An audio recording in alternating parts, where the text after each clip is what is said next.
بسم الله الرحمن الرحيم. السلام عليكم ورحمة الله وبركاته.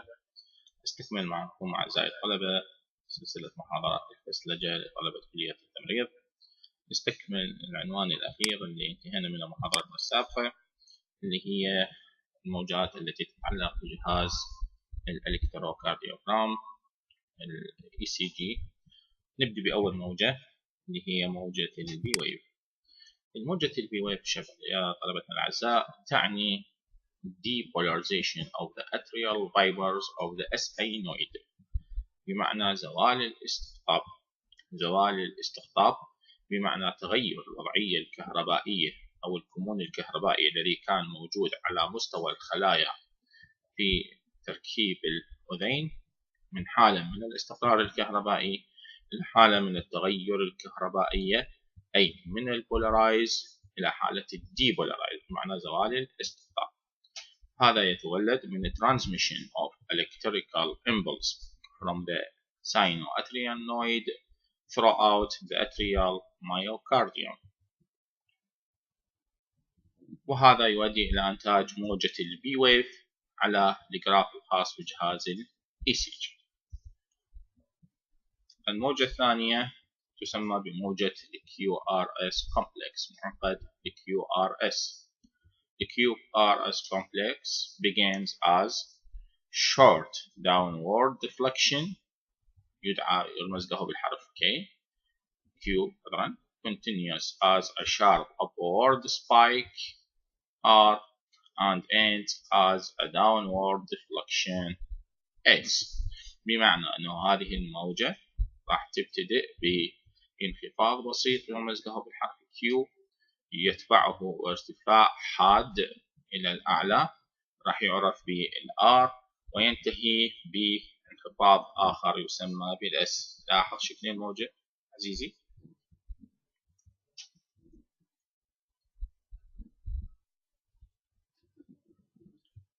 لاحظ هذه موجة البي اللي هي عبارة، هذا زمن الانطلاق من بدء الموجة. هذه موجة البي اللي هي عبارة عن ارتفاع بسيط يتبعها انخفاض يعرف بالكيو، يتبعها بارتفاع حاد يسمى بR، وثم انخفاض آخر يسمى بموجة الS. هذه الموجة اللي هنا نتكلم عنها اللي هي موجة QRS complex. طيب هذه الموجة ايش تعني؟ ماذا توضح لنا؟ The QRS complex indicates معناه تشير the depolarization أي زوال الاستقطاب of the ventricle as the electrical impulses separate throughout the ventricular myocardium following by the excitation of the Purkinje fibers، بمعنى أنه هذه الموجة تؤشر إلى زوال الاستقطاب المتولد من انتقال النبضة الكهربائية المنتشرة خلال الطبقة العضلية للبطين التي تنقل عن طريق الشبكة اللي تم شرحها سابقا، ونهاية الشبكة يكون Purkinje fibers. عند انتهاء النبضة الكهربائية وصولها إلى Purkinje fibers يؤدي إلى زوال الاستقطاب من البطين، مولد إلى حدوث هذه الموجة الكهربائية. أود الإشارة إلى ملاحظة مهمة. The QRS complex shows a greater voltage change. لاحظت حضرتك، نرجع على المخطط مرة أخرى، لاحظ أنه النبضة الكهربائية هنا أو الإشارة الكهربائية هنا سجلها الجهاز بشكل كبير جدا. شوف الفارق مقارنة بالأشكال الأخرى. سبب هذا الشيء يعود إلى كون the ventricle have more muscle mass than the atria، بسبب الكتلة العضلية الكبيرة في البطين مقارنة بباقي الكتل العضلية الموجودة في القلب، ومقارنة بالكتلة العضلية الموجودة في الأترية.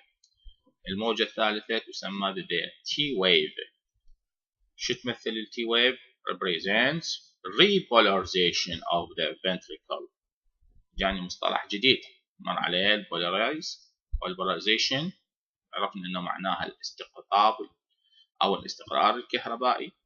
ومر علينا الدي بولاريزيشن بمعنى زوال الاستقطاب الكهربائي. الآن جانا مصطلح الريبولاريزيشن بمعنى عودة الاستقطاب. عودة الاستقطاب بمعنى أنه التغاير في الاستقرار الكهربائي، التغاير في الوضعية الكهربائية بدأت تستعيد وضعها الطبيعي، بدأت تستعيد وضعها الطبيعي على جانبي الأغشية الخلوية الخاصة بالكتلة العضلية. هنا هذه الإشارة it signals that the ventricle are going to be in diastole and that the ventricular myocardium is about to relax. هذه العودة بالاستقرارية الكهربائية إلى الوضع الطبيعي تنطيني مؤشر أقدر أستنتج من عنده أنه البطين في هذه المرحلة يعود إلى مرحلة الدايستولي، بمعنى إلى مرحلة إعادة الاسترخاء، بمعنى إلى مرحلة زوال التقلص والعودة إلى الوضع الطبيعي واسترخاء، وراح تتبعها الاستجابة إلى موجة جديدة، إلى موجة جديدة. طيب. هناك ضمن مخطط الاي سي جي راح تلاحظ اكو مسافات. هنا راح تلاحظ اكو مسافة ما بين البي الى الار تعرف بالبي ار انترفال، وكذلك مسافة من الاس الى تي تعرف بالاس تي سيجمنت او اس تي انترفال. ماذا تعني هذه المسافات؟ ماذا تعني هذه الفترات او النقاط المتباعدة احداها عن الاخرى؟ نتعرف عليها مع بعضنا. ال BR interval on the ECG recording. The BR interval is the period of time from the start of the B wave to the beginning of the QRS complex. بمعنى أنه زمن أو كمية الوقت من ابتداء موجة البي إلى بداية موجة الQRS، بمعنى كم استغرق من الوقت الانطلاق من العقدة الأذينية الذي أدى إلى زوال الاستقطاب وانتقال الإشارة إلى الأيفينويد وانتقالها ضمن عضلة الفنتريكل وزوال الاستقطاب بالفنتريكل. كم استغرق من وقت كي تبدأ زوال الاستقطاب في البطين تعرف بالبي ار انترفال، تعرف بالبي ار انترفال. وهذا التوضيح كذلك this interval indicate the amount of time required for the sinoatrial node depolarization to reach to the ventricle. طيب نجي إلى ST segment or ST interval. The time duration known as the ST segment represents يمثل the period الفترة between the completion of ventricle depolarization and initiation of repolarization. شقد وقت، كم وقت يحتاج زوال الاستقطاب في البطين واستكمال تخلص البطين ومن ثم عودة الاستقطاب في البطين repolarization وبدء البطين بالاسترخاء. كم وقت تستغرق انتقال هذه الموجة راح تعرف بالST segment or ST interval. طيب هذا المخطط إذن أصبح واضح أمام حضراتكم كافة تفاصيله. B wave QRS complex T wave و BR interval وال ST segment or ST interval. هذا شكل توضيحي يوضح لحضراتكم انتشار الموجة من الSA نويد والعضلة اللي يبدأ تتأثر بهذه الموجة والتأشير اللي يسجله جهاز ال ECG في هذه اللحظة. عند انتشار الموجة تلاحظ هنا على مستوى الأتريوم بدأ جهاز ال ECG بتأشير موجة البي ويف، تأشير موجة البي ويف. عند اتمام انتشار الموجة على كل الأتريوم وحدوث الديبولاريزيشن وصول الموجة إلى الأيفي نويد الأتريوفنتريكولار نويد بدأت تتكون عندنا موجة الكيو. بدأت تتكون عندي موجة الكيو. من بدأت الموجة تنتشر من خلال الأيفي نويد خلال بندل أوف هيس بالمايوكارديوم أوف فنتريكال بدأت تتكون عندنا موجة الكيو ار اس. وتبدي تتأثر انتشار الموجة بدأ يصير ديبولاريزيشن. بدأت ترتسم عندي موجة الكيو ار اس توضح بشكل أكبر. تلاحظ حضرتك وهكذا. الآن يأتينا عنوان جديد ومهم اللي هو الكارديك سايكل بمعنى دورة القلب أو الدورة القلبية. لنعرف مع بعض شنو معنى الدورة القلبية. Cardiac cycle is the sequence of events in one heartbeat. بمعنى سلسلة الأحداث أو الأحداث المتعاقبة في نبضة قلبية واحدة. في نبضة قلبية واحدة. ماذا يحدث في داخل القلب خلال النبضة القلبية الواحدة خلال التقلص والانبساط الواحد. هذا يقودني إلى سؤال إلى حضراتكم: كم دورة قلبية في الدقيقة الواحدة؟ كم دورة قلبية في الدقيقة الواحدة؟ دائما ما كانت إجابات الطلبة عدد من الطلبة يقول يا 3 5. للتوضيح هناك 72 دورة قلبية في الدقيقة الواحدة. احنا نقصد بالدورة القلبية هي ال1 heart beat. فكم تقلص انبساط يحدث لديك في الدقيقة الواحدة؟ كما هو معلوم يحدث لدينا عند الذكور من 68 إلى 72 تقلص وانبساط، وعند الأناث من 62 إلى 68 نبضة في الدقيقة الواحدة. طيب. It is sequence of events that keeps blood moving from the veins through the heart and into the arteries. إذن هو سلسلة الأحداث اللي تحافظ على أنه الدم يبقى يتحرك من الأوردة خلال القلب ومن ثم يعود إلى الشرايين. هناك ملاحظة يجب أن تعرفها: each cycle is initiated by spontaneous generation of action potential in the sinus node. وهذه الملاحظة واضحة عند حضرتك أنه كل نبضة قلبية تحفز عن طريق التوليد النبضات من عقدة الأساينويد اللي راح تولد لي الأكشن بوتنشيال الذي يؤدي إلى الديبولاريزيشن ويتبعها حدوث الكونتراكشن وكما مر علينا سابقا. طيب. Cardiac cycle consists of a period of relaxation called diastole, during which the heart fills with the blood, followed by a period of contraction called systole. واضح أنه الدورة القلبية راح تشمل فترة من الزمان من الاسترخاء تعرف بالدايستولي. خلال هذه الفترة الدم راح يكون دائم للقلب، يتبع بفترة من التقلص راح تعرف بالسيستولي. وكما هو واضح هذا السيستولي سوف يعمل على طرح أو إخراج الدم كتلة الدم خارج طرف القلب. There are 3 phases of cardiac cycle including. هناك 3 أطوار رئيسية في الدورة القلبية وهي كما يلي: الفيز نمبر 1 atrial systole يعرف بالتقلص الأذيني. وقت اللي استغرق التقلص الأذيني هو حوالي 15 جزء من الثانية. 15 جزء من الثانية. ما هي الأحداث التي تحدث خلال التقلص الأذيني؟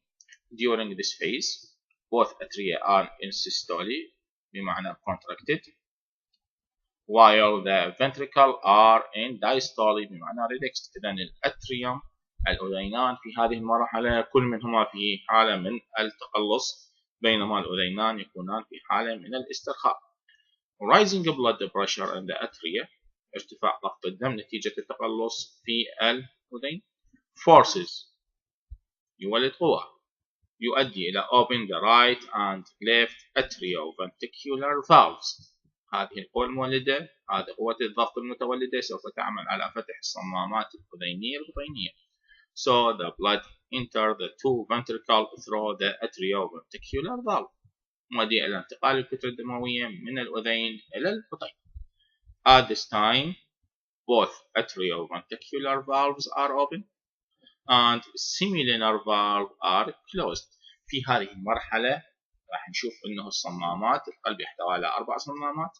الصمامات التي تفصل ما بين الأذين والبطين سوف نراها مفتوحة بتأثير ارتفاع الضغط في الأذين نتيجة حدوث التقلص الأذيني. ونلاحظ أنه الصمامات التي تفصل ما بين البطين الأيمن مع الشريان الرئوي يعرف بالبولمونري فالف، والصمام الذي يفصل ما بين البطين الأيسر مع الدورة الجهازية مع الأيورتا مع الشريان الأبهر، كل منهما يكونان مغلقان. طيب، الطور الثاني phase number 2 ventricular systole. الوقت اللي استغرقه هذا التقلص البطيني هو 30 جزء من الثانية. During this phase, both ventricles are in systole contracted while the atria in diastole relaxed. واضح. طيب. Rising blood pressure in the contraction ventricle forces blood against the flaps of right and left atrioventricular valve and closes them.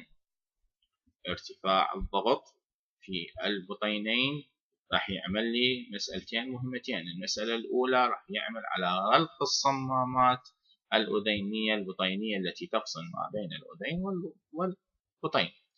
المسألة الأخرى المتولدة من ارتفاع ضغط الدم في البطين نتيجة حدوث التقلص هي opens the aortic and pulmonary seminar valves، فتح الصمامات الأبهر والرئوي. As the ventricle continue to contract, they pump blood into the arteries, forces the blood to enter the pulmonary trunk leading to the pulmonary arteries and aorta through the semilunar valve. At this time, both semilunar valves are open and the atrioventricular valve are closed. أرجو أن تكون واضحة عند حضراتكم. طيب، الطور الثالث phase number 3 atrial and ventricular diastole، بمعنى الطور اللي يكون كل من الأذين والبطين في حالة من الاسترخاء. طبعا الوقت الذي يستغرقه هذا الطور هو 40 جزء من الثانية، بمعنى أكثر من الوقت اللي استغرقه التقلص الأذيني والتقلص البطيني. شنو اللي يكون بهذا الطور؟ ما هي الأحداث التي تحدث خلال ردهات القلب في هذا الطور، خلال فراغات القلب؟ During this period, both atria and both ventricle are in diastole, relaxed، كل من الأذينين والبطينين في حالة استرخاء. At this point, pressure in all the heart chambers is low، الضغط يكون منخفض.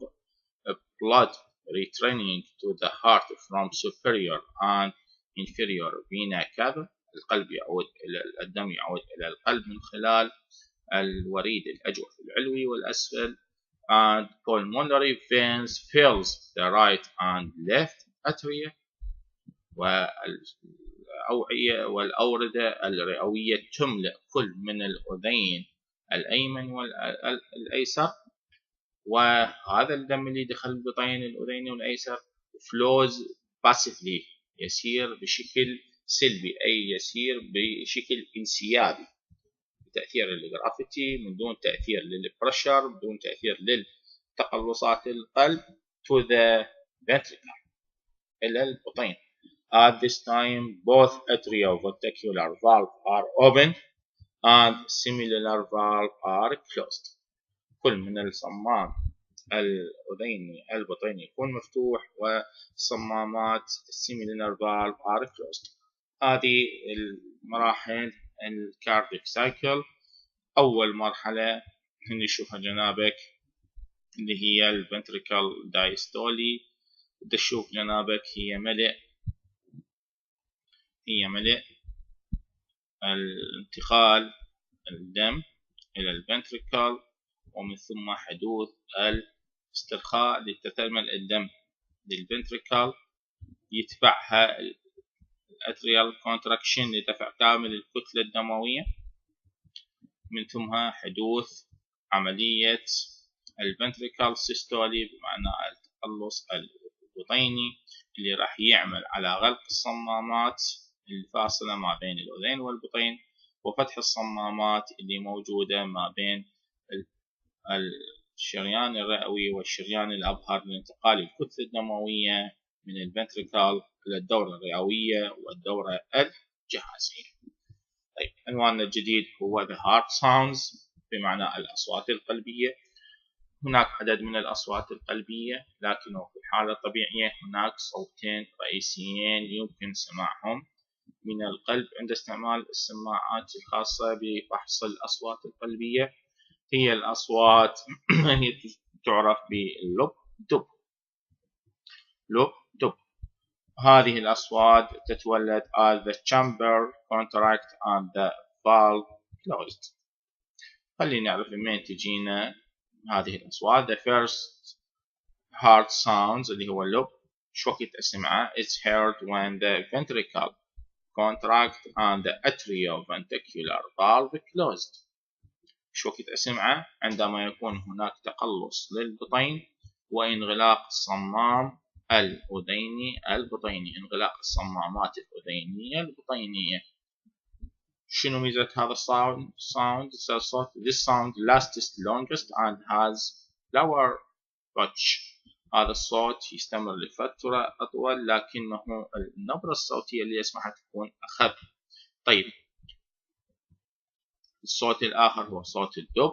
شو وقت أسمعه is heard when the relaxation of ventricle allows the aortic and pulmonary seminal valve to closed.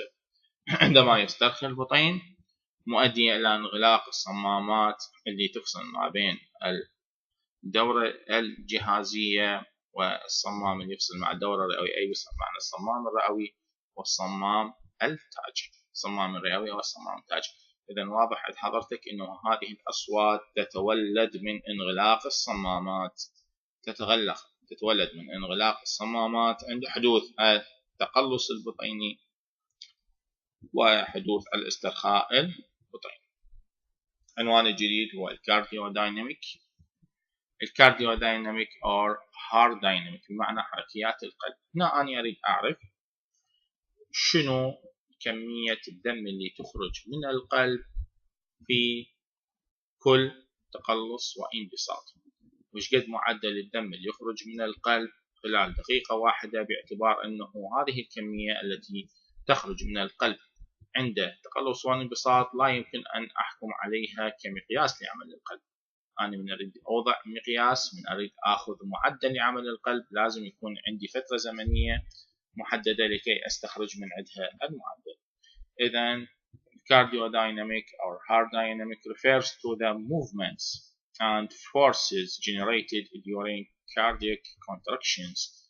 تشير إلى القوة والحركيات اللي تولدت من خلال التقلصات القلبية. Each time the heart beat, the two ventricles eject equal amount of blood. في كل لحظة لتقلص للقلب البطين يخرج كميات متساوية من الدم. The amount ejected by ventricle during single beat is the stroke volume.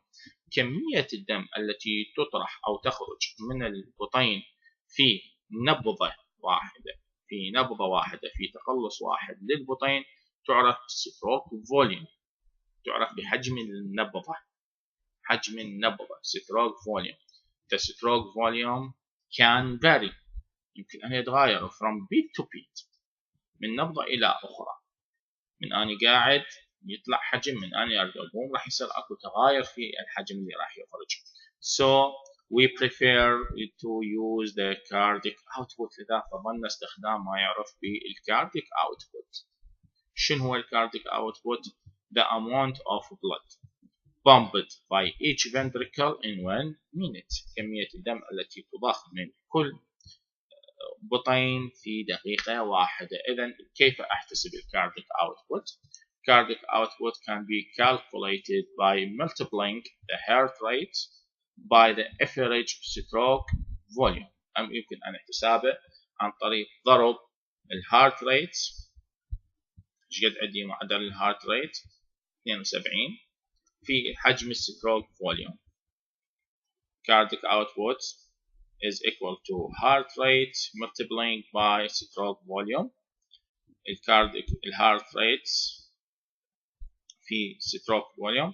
stroke volume mil per minute, heart rate beats per minute، فالناتج راح يكون عندنا mil per beat. طيب من راح أضرب هذه القيمة cardiac output average راح يكون الهيومن هو حوالي 5250 مل أو 5 لترات وربع تقريبا في كل دقيقة. لازم نخلي في نظر الاعتبار انه هذا الكارديك اوتبوت كان فاري ايضا، بالامكان ان يتغير. ليش؟ because stroke volume and heart rate can vary that show how great regulate the blood supply depending on the body needs اللي ذكرناها لحضرتك في اول وظيفة من وظائف القلب.